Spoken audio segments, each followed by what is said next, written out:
I am Jaina Bosonko, and this is QTV News coming to you live from our studios on Carnival Avenue.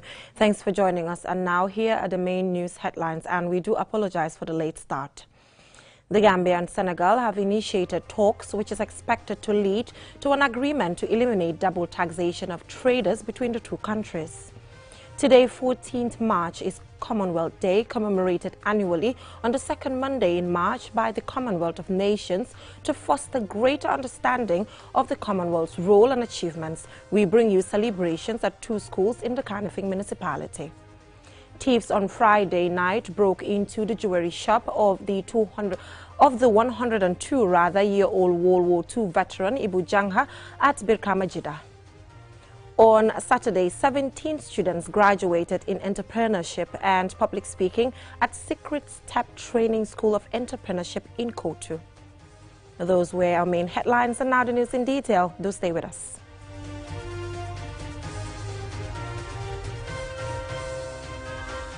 Thank you so much for joining us. If you're just tuning in, you're watching QTV News, and I am Jaina Bosonko.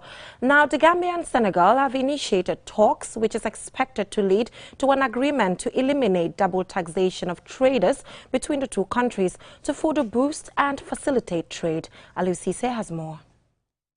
Double taxation is the levying of tax by two jurisdictions on the same income. It also occurs in international trade or investment when the same income is taxed in two countries. It has resulted in several attempts by people to evade paying tax at several land border posts between the Gambia and Senegal. To curb this trend and further boost and facilitate trade, officials of the Gambia and Senegal met in Dakar from 7 to 11 March 2022 to formulate an agreement to eliminate double taxation between the two neighboring countries. The Gambia's high-power delegation to Senegal included Mambouri Ndiaye, the Minister of Finance and Economic Affairs, Dawda A. Jallow, Attorney General and Minister of Justice, Yankuba Dabo, Commissioner General of the Gambia Revenue Authority, and the Gambia's High Commissioner to Senegal, Hadrame Sidibe. The first round of negotiations between the Gambia's delegation and Senegal's, which included Senegal's Finance Minister, ended successfully in Dakar as both countries agreed on all the articles of the agreement. Yankuba Dabo, Commissioner General of the Gambia Revenue Authority, explains to QTV the advantages that will come with the agreement when it is signed and ratified by the National Assembly. He lauded the political will of Presidents Barrow and Sall to have this agreement in place. Senegal is just our next door neighbor, and you will agree with me that there are a lot of businesses that are happening in the Gambia are owned by Senegalese. Likewise, we go to Senegal.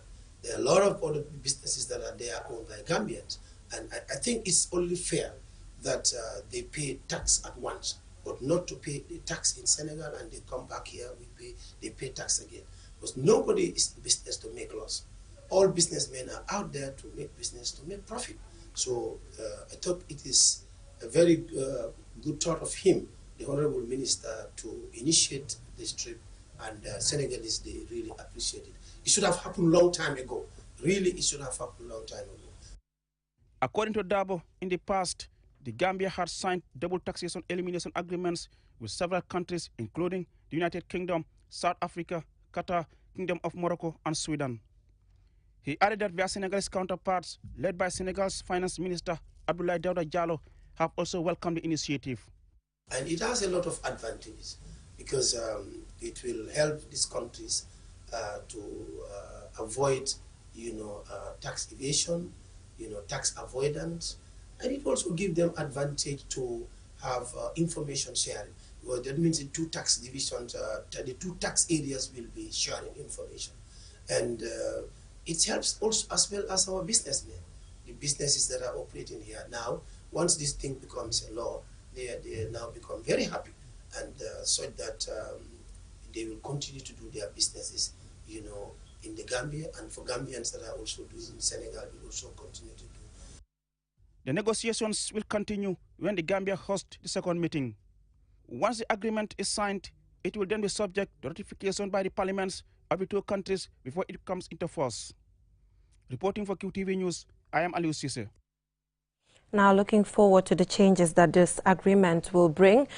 Today, 14th March, is Commonwealth Day, commemorated annually on the second Monday in March by the Commonwealth of Nations to foster greater understanding of the Commonwealth's role and achievements. We visited Serekunda Annex Lower Basic School to see how they celebrated the day. Abibatu Sise has more. The day is commemorated every second Monday of March each year by nations that were once under the British rule as a symbol of unity, freedom and tolerance. The aim is to celebrate diversity and unity for member nations. In the Gambia, the day is celebrated by school children dressing in their traditional attires, prepare palatable local foods and demonstrate the culture of other African countries. At a colorful event at the Serekunda Annex Lower Basic School, accompanied by the melodious tune by the Scout Band, children were dressed in different cultural attires and each grade representing a country in the Commonwealth. The principal of the school, Yaya B. Jata, explains the importance of the day. It brings us together because it's a unified force. As you all know, Commonwealth member countries are one family. They represent different countries, but they speak English, and their main purpose is to bring them together, to coexist, mutual respect of every country, regardless of the size of the country. They are all given the due respect that they deserve. The children demonstrated the cultures of different tribes in the Gambia and that of Sierra Leone, Jamaica and Great Britain. Each performance reveals the rich and dynamic culture of ethnic groups in the Gambia and other Commonwealth nations.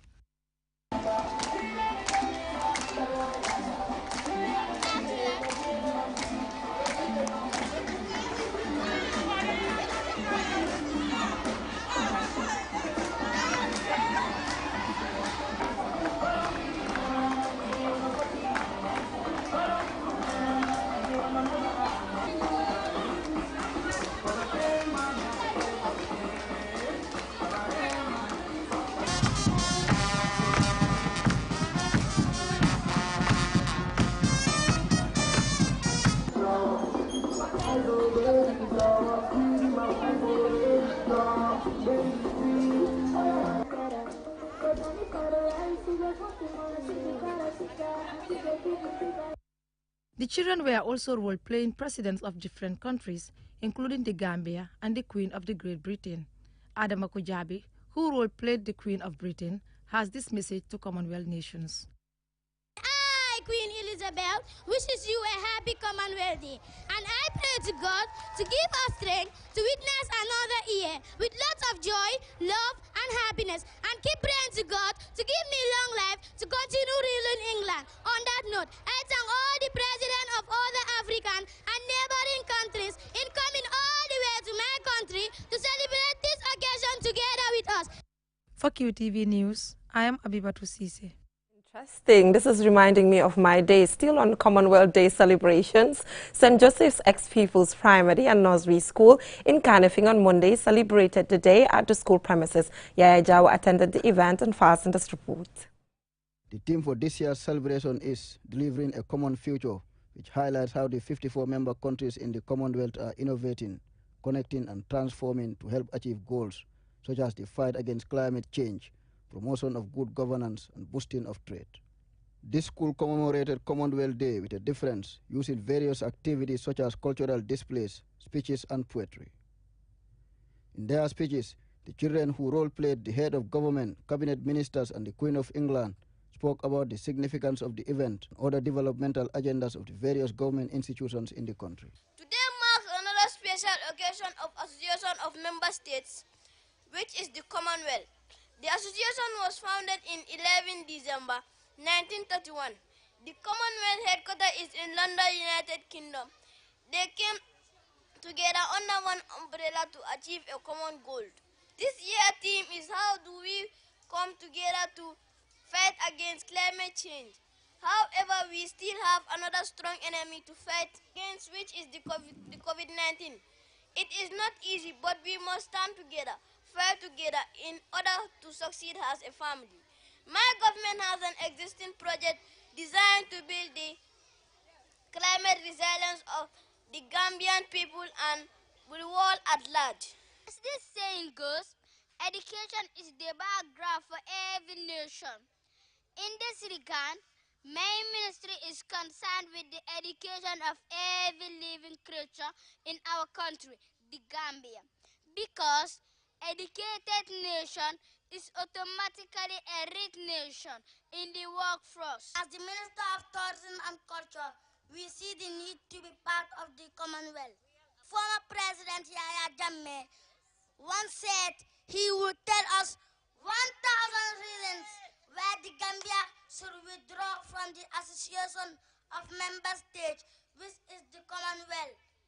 I, Ahmed Nkeba, will also tell you 1,000 reasons why the Gambia needs to be part of the Commonwealth.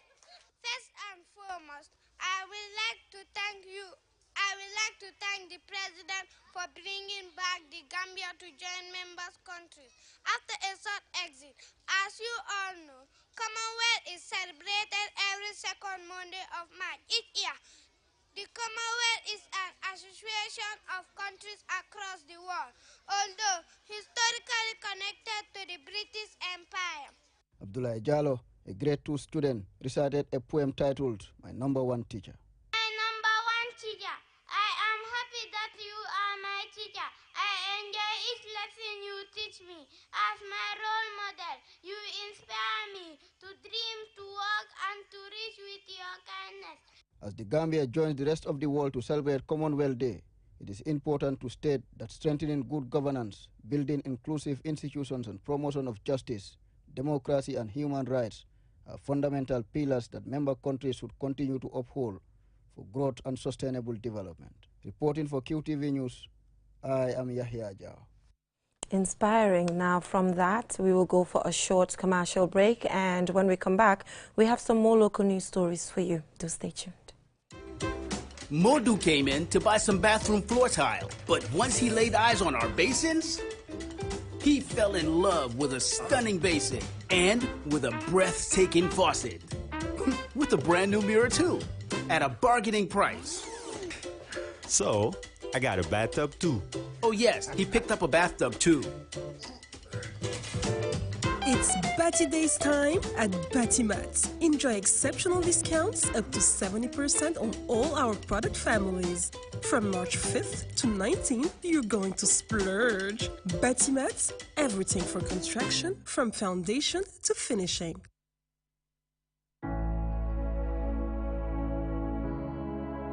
Carnival Environmental Transformation Program, CAT project, KETP, under the leadership of the Lord Mayor Talib Ahmed Bensouda, Carnival Municipal Council, KMC, initiated a project named Carnival Environmental Transformation Program, CAT, and secured $180 million seed grant from the European Union under the Local Authorities Partnership for Sustainable Cities 2021 financing mechanism. In partnership with Peterborough City Council in UK, the project plans to construct a modern state-of-the-art public library in KMC, establish a community radio station, and a customer care center for Carnival municipal residents. The project will also plant 190,000 trees within the municipality, develop parks and playing ground for children, women, and the differently able as recreation centers. It will provide 7,500 compounds with waste bins, develop waste collection centers, establish a recycling initiative that targets a zero waste future for the municipality. The official launch date for this innovative project is built for the 15th of March 2022 at the KMC ground. $180 million, the biggest funding coming to the council for the first time ever.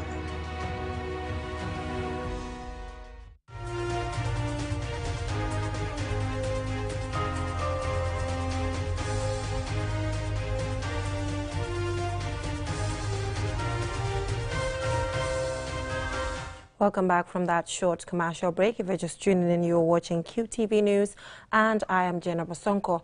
Now, thieves on Friday night broke into the jewelry shop of the 102-year-old World War II veteran Ibu Jangha at Birkama Jida. They made away with his jewelry safe. In this report, Omar P. Jallo visited the country's only remaining Second World War hero to find out what happened. Speaking in Wolof at the workshop he built in the 1950s, when the Gambia was under British rule, Ibu Jangha was in tears. His daughters Fatu and Mam Tuti translate what he says.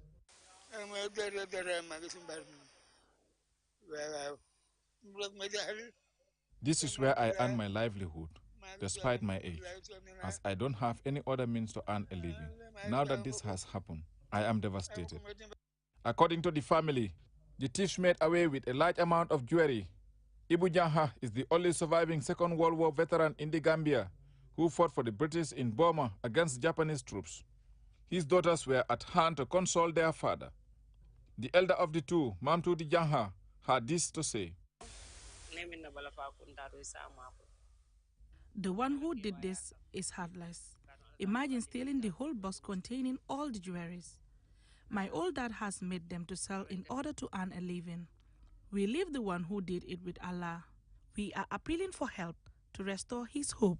Alpha Usman Jallo, the public relations officer for the World War II Veterans Family Association, made this appeal to the public. This is devastating for us, the entire World War II Veterans Family Association, and definitely for all Gambians and humanity at large. This is a very sad story. Here we are, the last of World War II veterans in the Gambia, who is more than 100 years old, who still has to struggle to make a living, is today here where he works his workshop. This is where thieves have come and broken into and taken his valuables and all he has in life. He comes to this workshop every day, and that is his life. And that is where he makes his living. He does not have support. He has two daughters, and he is in fact fending for his own living from this workshop. Now thieves has broken into this workshop and taken all his valuables. We are appealing to everybody, to humanitarians, to human rights organizations, to the government of the Gambia, and to the British Legion to come to this old man's aid. He needs support. He needs every support to restore his confidence, his health, so that he would still see that life has a meaning for him. Ibu Janha followed his father's footsteps in becoming a silversmith in Batos, now Banjul. His ancestral village in Buyam in the Fonyi Kansala district, where he went during farming season to cultivate groundnuts, which he sold in Batos and used the proceeds to set up his jewelry business. The jewelry business he struggled for over 70 years to build is now ruined by heartless thieves who have no mercy, not even for centenarian many describe as the last man standing. Reporting for KTV News, I am Omar P. Jallo. Very unfortunate situation there. We hope he gets the support he needs. On Saturday, 17 students graduated in entrepreneurship and public speaking at Secret Step Training School of Entrepreneurship in Kotu after 9 months training. Fode Mane attended the event and files in this report. Secret Step Training School of Entrepreneurship was established in 2019 for young people to learn skills for self-employment and develop good public speaking skills. Students are also taught how to create business plans, marketing strategies, and effective research techniques. Amir Yaya Silla, founder of the school, says his motive is to give hope and add value to the lives of young people, and that he has had to surmount many obstacles in establishing the school. My curiosity took me to the London School of Economy to find out why. And I have proceeded to SOAS to expand my horizon. In the following few weeks, I researched about wealth creation and nation building. Eventually, I came to the conclusion that the more entrepreneurial society is, the more progressive it becomes. Based on this experience, I dream that one day, inshallah, I will establish a school for entrepreneurship in the Gambia. Amir Silla also has this advice for the graduates. But bear in mind that wealth creation is only guaranteed when you become a problem solver and not the troublemaker. Okay? So be a role model for children and use your knowledge wisely so that you can inspire others to follow your footsteps. Bakari Waibaji, the Minister of Youth and Sports, encouraged the graduates to utilize the skills and knowledge acquired to serve as agents of change in their various communities. These are the things that we need in order to be able to excel as a country, because not everything has to be done through the normal conventional universities and colleges and institutions, but an informal setting like this where we have young people on their own accord coming to register and be trained on public speaking, on entrepreneurship, it takes the country forward. So all the 17 of them that are graduating here, after 9 months of training, our expectation is that they must have learned a lot of skills and a lot of knowledge that they can go out there and be able to utilize to better themselves and better the lives of their families and their communities. Minister Baji also assured his ministry and the government support to ensure a conducive environment is created for these young people to excel in their various trades. Farmata Jabi Gassama, a graduate, shares her plans. My expectations are high, everything. As a motivational speaker, I would like to motivate youths, although I am a youth, but other youths, to motivate them in different perspectives of life. Amir Alhaji Yaya Silla is a Gambian who authored 7 books in 7 years. He is also the leader of Al Karama Society, a youth empowerment organization. The graduates are now fully equipped to join the country's workforce and contribute meaningfully to the development of the nation. Reporting for QTV News, I am Fode Mane. Congratulations to the graduates. Now, the people of Chalal Jigin Dasilame in the North Bank region have been hit by water scarcity. Residents say they are struggling to get adequate water to do their daily chores and feed their animals. This report by Don Williams is narrated by Annabelle Gay. Water, a basic necessity, is in short supply in this community. Residents have complained that they have endured this problem for years. The alcalde of the village explains how the water shortage is affecting them.